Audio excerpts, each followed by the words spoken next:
Sujet-là, c'est impossible de retourner une opinion.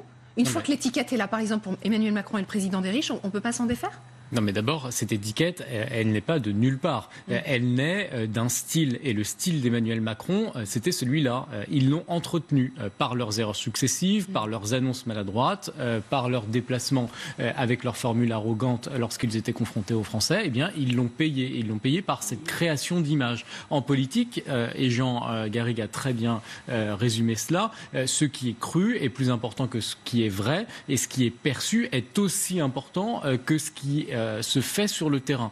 Alors vous savez que la politique, c'est comme un flirt. Si vous voulez aller plus loin, il faut aller plus près. Eh bien, ce gouvernement, il a enfin compris qu'il fallait parler au plus près des réalités quotidiennes des Français, montrer qu'on avait compris quelles étaient ces réalités, parce que sinon, le sprint réformateur d'Emmanuel Macron, il ne continuera à être qu'un saut d'obstacle, et un saut d'obstacle individuel, parce qu'Emmanuel Macron, il se retrouve souvent seul face à l'opinion, et au cœur des crises, il n'a pas un entourage capable de le protéger. Et ça, c'est problématique. Et donc la séquence qu'on vient de voir naître, elle peut permettre à Emmanuel Macron de tenter de présenter aux Français un nouveau personnage présidentiel. C'est d'ailleurs ce qu'il avait tenté de faire avec cette conférence de presse, où il avait tenté de mettre en scène, un peu maladroitement encore à mon sens, un tournant social. Mais c'est surtout s'il y a des résultats concrets. C'est-à-dire que si sur la fiche de paie, ou si au final, quand on fait le bilan, il y a un réel gain d'achat, de pouvoir d'achat assez conséquent, là forcément les Français peuvent basculer aussi. Vous avez raison, et le problème essentiel que peut permettre de surmonter cette présentation des résultats concrets de l'action politique du président de la République, c'est qu'Emmanuel Macron, il est perçu comme ayant déployé une politique qui est injuste.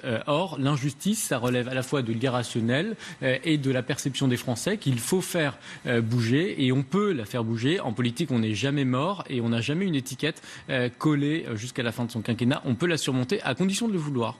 À condition de le vouloir. Oui, on peut dire ça. Non, mais ce qui est